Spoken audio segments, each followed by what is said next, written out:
오늘은 신실하신 하나님의 섭리라는 주제로 전도서 3장 1절에서 15절 말씀을 우리 함께 묵상하고자 합니다.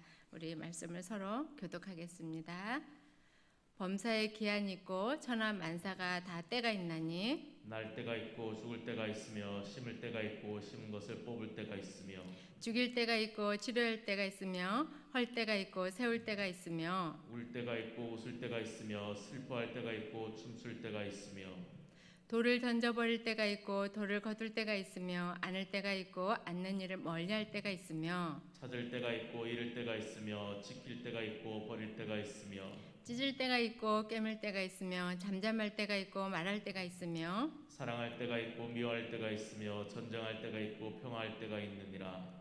일하는 자가 그의 수고로 말미암아 무슨 이익이 있으랴. 하나님이 인생들에게 노고를 주사 애쓰게 하신 것을 내가 보았노라. 하나님이 모든 것을 지으시되 때를 따라 아름답게 하셨고 또 사랑하는 사람들에게는 영원을 사모하는 마음을 주셨느니라. 그러나 하나님이 하시는 일의 시종을 사람으로 측량할 수 없게 하셨도다. 사람들이 사는 동안에 기뻐하며 선을 행하는 것보다 더 나은 것이 없는 줄을 내가 알았고 사람마다 먹고 마시는 것과 수고함으로 낙을 누리는 그것이 하나님의 선물인 줄도 또한 알았도다. 하나님께서 행하시는 모든 것은 영원히 있을 것이라. 그 위에 더할 수도 없고 그것에서 덜할 수도 없나니 하나님이 이같이 행하심은 사람들이 그의 앞에서 경외하게 하려 하신 줄을 내가 알았도다. 함께 읽겠습니다. 이제 있는 것이 옛적에 있었고 장래에 있을 것도 옛적에 있었나니 하나님은 이미 지난 것을 다시 찾으시느니라. 아멘. 사랑하는 성도님들, 이른 아침 말씀드리기가 좀 부담스럽지만 모든 사람은 태어나서 반드시 죽는다는 사실을 우리는 잘 알고 있습니다. 그런데 이것을 알고 있는 사람들은 현재를 살아가면서 마치 죽지 않고 영원히 살 것처럼 모순되는 삶을 또한 살아가고 있습니다. 모든 분들이 그런 건 아니지만 기쁨 없이 하루를 맞이하고 의미 없이 살아가는 사람이 적지 않게 있지 않을까 싶습니다. 하나님은 성경을 통하여 그리스도 안에서 모든 사람이 기쁨으로 살아가고 풍성한 삶을 살아가도록 성령께서 기록한 하나님의 말씀을 우리에게 주셨습니다. 오늘 본문에서 코엘렛 전도자는 하나님께서 인간 만사의 모든 때가 있으며 의미 있는 삶의 목적이 있다고 말하고 있습니다. 우리 그럼 먼저 1절부터 살펴보실까요? 1절을 보면요, 범사에 기한이 있고 천하 만사가 다 때가 있나니 라고 하였죠. 우리말 성경으로 보면 이 말씀을 이렇게 번역되어 있습니다. 모든 것에는 시기가 있고 하늘 아래 모든 일에는 목적에 따라 있으니 라고 번역되어 있습니다. 그렇습니다. 1절의 말씀의 요지를 저는 두 가지로 생각해 보았는데요. 첫째는 우리는 하나님의 섭리 안에 모든 것이 시기가 있음을 알 수 있고요. 두 번째는 하나님의 때에 목적이 상반되고 있음을 알 수 있습니다. 그리고 전도자가 2절에서 8절까지 그 시기와 때에 대하여 신뢰를 열거해 놓았는데요. 보십시오. 2절입니다. 날 때가 있고 죽을 때가 있으며 심을 때가 있고 심은 것을 뽑을 때가 있으며 라고 말하고 있습니다. 인간의 영역 안에 우리는 출생과 사망의 시기를 알 수 없습니다. 그래도 출생은 우리가 준비를 가늠할 수 있는 부분이 좀 있습니다. 요즘 결혼한 젊은 세대들은 자녀를 계획해서 낳는다고 합니다. 이것이 사람의 계획 같지만 생명을 주시는 분은 하나님이심을 우리는 알고 있지요. 무엇보다 하나님께서는 사람의 출생에 있어서 의미 없는 생명은 한 사람도 허락하지 않으셨다는 것을 기억했으면 좋겠습니다. 하나님은 모든 인간에게 그리스도 안에서 새로운 피조물이 되도록 길을 열어놓으셨습니다. 또한 하나님의 부르심 때에 반응한 사람에게는 새 생명, 그러니까 우리 믿음 안에서 새로운 출생, 거듭남을 허락하셨고 하나님을 찬양하며 예배하도록 부르셨습니다. 하나님의 목적은 말씀에 따라 순종하며 살도록 하셨고요. 하나님 나라 확장을 위해 사명을 주셨습니다. 그리고 영생을 더불어 축복해 주셨습니다. 이와 상반되는 인간의 죽음에 있어서 하나님은요, 성경에서 이렇게 말씀해 주셨는데요. 히브리서 9장 27절 말씀입니다. 한 번 죽는 것은 사람에게 정해진 것이요 그 후에는 심판이 있으리니 하나님께서는 죽음 또한 모든 인간에게 그리스도 안에서 의미 있는 죽음이 있음을 이렇게 알려주셨습니다. 우리는 아담의 원죄로 인하여 인간에게 죽음이 찾아왔다는 것을 알고 있습니다. 그 죽음은 바로 영적인 죽음과 육체적인 죽음이 함께 공존하게 되었고요. 육체적인 죽음은 풀과 같이 시들고 없어질 존재들입니다.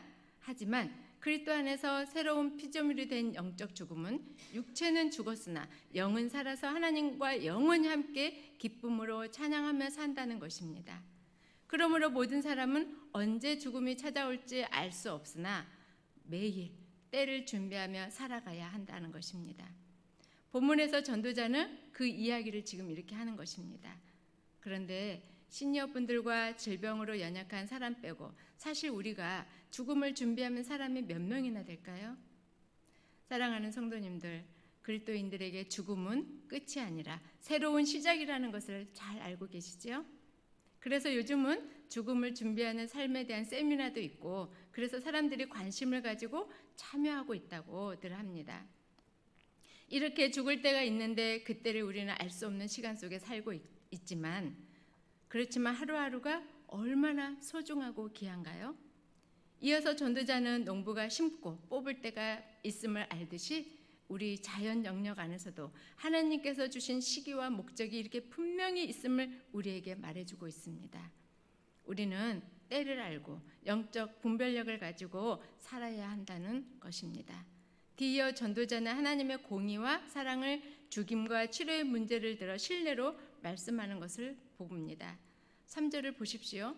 죽일 때가 있고 치료할 때가 있으며 헐 때가 있고 세울 때가 있다고 하지요. 믿지 않는 사람들이 이 문장을 보면 이 말씀을 보면 뭐라고 할까요? 하나님은 병 주고 약 주는 하나님이라고 할까요? 믿음이 없고 하나님을 모르니 그럴 수도 있겠다 싶습니다. 그러나 이 말씀을 토대로 말씀하신 성경 구절이 우리에게 있습니다. 욥기서 5장 17절에서 18절입니다. 볼지어다 하나님께 징계받는 자에게 복이 있나니 그런즉 너는 전능자의 징계를 업신여기지 말지니라. 하나님은 아프시게 하시다가 싸매시며 상하게 하시다가 그의 손으로 고치시니 그렇습니다. 징계받는 자에게 복이 있다라고 이렇게 말씀하시지요. 하나님의 공의와 사랑은 죽이시기도 하시고 치료하시기도 하신다는 사실. 우리 하나님께서는요 정의와 공의를 실현하시기 위해서 전쟁이나 기근을 통해서 제약 가운데 있는 이스라엘 백성을 죽이심으로 하나님의 거룩한 나라가 부패를 방지하고 이어가도록 하셨습니다. 하나님만이 가능한 사랑 방법이지요.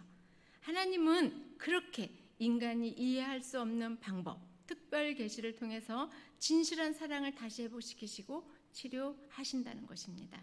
그뿐 아니라 하나님의 공의와 사랑은 변함없이 공평하시다는 것입니다. 범죄한 인간은 하나님 앞에 의로움을 주장할 수 없지요. 그러나 범죄한 인간이 하나님께 돌아와 회개한다면 하나님께서는 상처를 싸매어 주실 뿐 아니라 자비를 베풀어 주시고 구원의 용서를 선물로 주시는 분이십니다.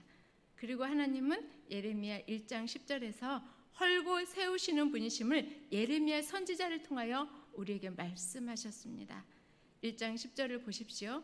보라, 내가 오늘 너를 여러 나라와 여러 왕국 위에 세워 내가 그것을 뽑고 파괴하며 파멸하고 넘어뜨리며 건설하고 심게 하였느니라 하시니라. 하나님의 섭리는 사람의 이성을 초월해서 한 국가의 설립과 멸망까지도 주관하는 그런 분이십니다. 그런 하나님 안에서 살아가는 우리의 인생은 어떤가요? 4절을 보실까요? 해 아래에서 살아가는 우리에게 얼마나 많은 일이 일어납니까? 때로는 기뻐서 웃고 춤출 때가 있지만 때로는 슬퍼서 우는 날도 있지 않습니까?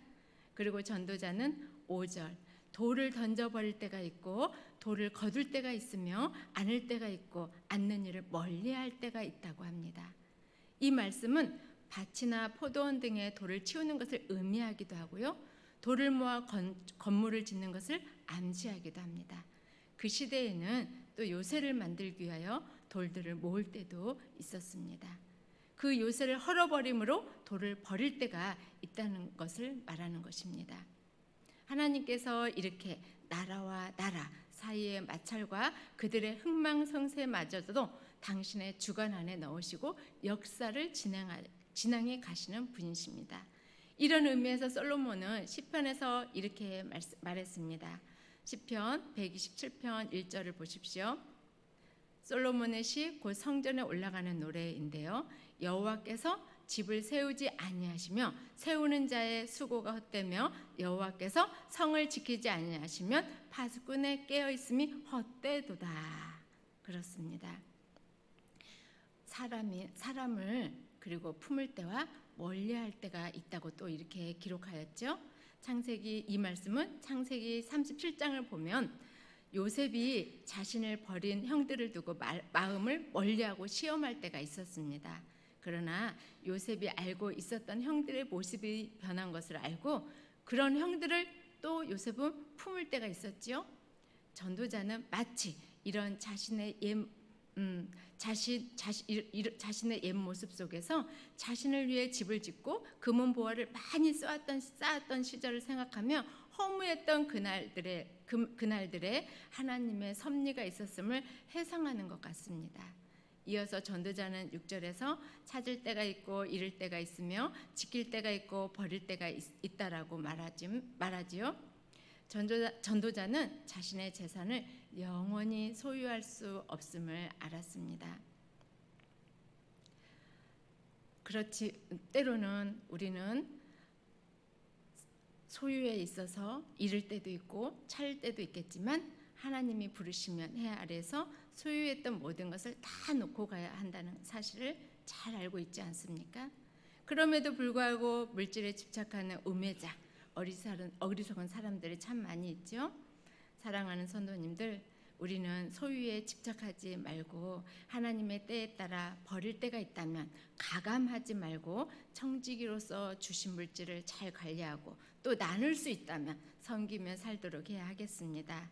그리고 7절에서 전도자는 사람이 살아가며 슬픈 일을 당할 때 마음을 찢는다는 표현을 했는데요. 성경에서 찢는다는 표현으로 대표적인 구절도 우리 창세기 37장 29절 말씀을 보면 요셉이 이야기에서 보면 잘 우리가 또 알 수 있는데요. 형제들은 요셉을 구덩이에 던져 죽이려 했죠. 그렇지만 유다의 제안으로 애굽에 팔아버렸잖아요. 이 사실을 모른 채 르우벤이 구덩이에 돌아와서 요셉이 없는 것을 확인한 후 자기 옷을 찢었다고 성경 저자는 이렇게 표현했습니다. 이렇듯 큰 슬픔이나 괴로움 또는 회개하는 마음을 나타낼 때 히브리인들은 자신이 입고 있던 옷을 찢거나 머리에 재를 뒤집어 썼다고 표현했는데요. 우리도 마음을 찢을 때와 깨물 때를 알고 잠잠할 때와 말할 때를 분별하며 살아야겠습니다. 특별히 말에 있어서 상대방을 권고하거나 위로할 때 우리 잠언 25장 11절 말씀처럼 경우에 합당한 말로 은쟁반의 금사과처럼 해야 하겠습니다. 상황에 꼭 필요한 시기적절한 말은 우리 사람의 영혼을 소생시키기도 하고 그런 능력이 또 말에 있잖아요. 그리고 우리 전도자는 8절에서 사랑할 때, 미워할 때, 전쟁할 때, 평화할 때 모두 하나님의 섭리 안에 통치된다는 사실을 기억하시고 모든 일에 때를 주관하시는 하나님을 말씀하셨습니다. 우리에게 그리고 준 몫은 풍성히 누리며 의미 있는 삶으로 살아가는 그렇게 전도자는 우리 전도서를 통해서 우리에게 말씀하고 있는 것입니다. 그리고 전도자는 우리 9절, 10절 하나님의 때를 알지 못하는 인간의 한계에 대하여 이렇게 이야기하고 있습니다. 9절, 10절을 보십시오. 전도자는 의문을 제시하는 말로 우리 시작하고 있지요. 일하는 자가 그의 수고로 말미암아 무슨 이익이 있으랴. 요지는 사람의 수고에 무슨 이익이 있겠느냐는 것입니다. 하나님의 때와 계획을 알 수 없는 인간이 힘써 일하지만 그 수고에 아무 유익이 없다는 것입니다. 그렇다고 해서 우리가 하는 일을 멈추라는 이야기는 아닙니다. 전도서 2장 24절 말씀에서 사람이 먹고 마시며 자기 일에서 수고하는 가운데 마음으로 낙을 누리는 것보다 더 좋은 것이 없으니 이것도 역시 내가 보기에 하나님의 손으로부터 나온 것이라고 이렇게 전도서 기자가 우리 기록했잖아요. 근본 인간은 하나님으로부터 노동의 사명을 받아서 기쁨 가운데 일하게 되었습니다. 그런데 우리 창세기 3장 17절 19절 말씀을 보면 여호와 하나님께서 아담에게 말씀하셨지요. 내가 내 아내의 말을 듣고 내가 내게 먹지 말라고 명령한 그 나무의 열매를 따먹었으므로 땅이 너 때문에 저주를 받고 너는 평생 동안 수고하여야 그 소산을 먹을 것이다. 그래서 아담의 범죄 이후에 노동의 참 의미가 왜곡되었다는 것을 우리는 알게 되었지요. 그렇지만 하나님께서 우리에게 주어진 의미 있는 노동이 어렵고 힘듦이 아니라 기쁨으로 감사함으로 우리는 감당해야 한다는 것입니다. 전도자는 이제 자신이 깊이 깨달은 바를 하나님께 긍정적으로 고백하는 것을 우리 11절에서 12절을 보면 알 수 있습니다. 11절 보면요. 하나님이 모든 것을 지으시되 때를 따라 아름답게 하셨고 또 사람들에게는 영원을 사모하는 마음을 주셨느니라. 그러나 하나님이 하시는 일의 시종을 사람으로 측량할 수 없게 하셨도다 라고 이렇게 고백하고 있습니다. 전도자는 사람을 지으신 하나님께서 사람의 마음에 때를 따라 아름다움과 영원 사모하는 마음을 주셨다고 고백하는데요. 그리고 12절에서 사람들이 사는 동안에 기뻐하며 선을 행하는 것보다 더 나은 것이 없는 줄 내가 알았다고 이렇게 고백합니다. 전도자는 하나님의 은혜 안에 더 나아가 사람이 먹고 마시고 수고함으로 낙을 누리는 것이 하나님의 선물이라고 고백합니다. 그리고 3장 14절을 보십시오.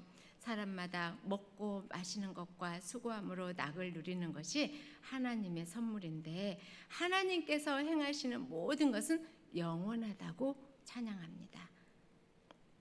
하나님께서 행하시는 모든 것, 그것들은 사라지지 않을 것이고 모든 것 위에 가감이 없으신 완전하신 하나님의 행하심 앞에 사람들은 경외할 것이라고 이렇게 기록하고 있습니다. 전도자는 하나님 안에서 진정한 삶의 가치를 깨닫고 이렇게 우리에게 교훈하고 있지요. 말씀을 정리하겠습니다. 사랑하는 성도님들, 인생의 때를 따라 주관하시고 통치하시고 섭리하신 하나님께 영적 통찰력을 가지시고 또 변치 않는 믿음으로 우리는 그분을 바라보고 그분을 향하여 기쁘게 살았으면 좋겠습니다. 유한하지 않는 인생에게 누리라고 주신 하나님의 값진 선물들을 감사함으로 누리고 매일 기뻐하며 매일 선을 행함으로 풍성한 삶을 살았으면 좋겠습니다. 무엇보다 우리에게 영원 사모하는 마음을 주셨고 또 여호와 하나님께서 행하신 일을 자랑하며 살도록 하셨습니다. 여호와를 경외하는 것이 지혜와 지식의 근본이라고 전도자가 고백한 것처럼 하나님의 명령들을 경홀히 여기지 않기를 바랍니다. 우리는 때에 따라 모든 것들이 하나님의 손안에 있음을 기억하고 허무한 죽음이 아니라 기쁨으로 죽음을 준비하며 하나님 앞에 서기를 바랍니다. 그리고 매일 우리의 삶을 말씀 앞에 비추어 보았으면 좋겠습니다. 우리 주신 말씀을 묵상하시며 기도하겠는데요. 제가 먼저 기도하고 우리 함께 기도하도록 하겠습니다. 하나님 아버지 감사합니다. 우리에게 귀한 말씀을 이 아침에 주심을 감사합니다. 그렇습니다. 우리가 살아감에 있어서 모든 것이 때가 있음을 전도자는 말했습니다. 그 때를 우리는 알 수 없습니다. 모든 것을 하나님만이 아십니다. 그렇기 때문에 우리는 항상 준비하고 깨어서 영적 통찰력을 가지고 하나님을 바라보게 하시고 하나님을 향하게 하시고 하나님의 말씀에 따라 살아가는 그러한 사람들이 되게 하여 주시옵소서. 예수님 안에서 늘 형통함으로, 예수님 안에서 늘 풍성한 삶으로 그리스도인다운 삶을 살아가게 하시고 풍성한 삶으로 하나님이 주신 은혜를 누리고 더불어 이웃들에게, 가족들에게 하나님의 사랑을 풍성히 또한 알리고 전하는 입술 되게 하여 주시옵소서. 때를 따라 돕는 하나님의 은혜를 잊지 않게 하시고 의뢰하는 그런 믿음의 사람 되게 하여 주시옵소서. 감사합니다. 이 아침에도 우리 주님께서 주신 귀한 말씀 따라 오늘도 승리하며 살 수 있도록 인도하여 주시옵소서. 예수님의 이름으로 기도합나이다. 아멘.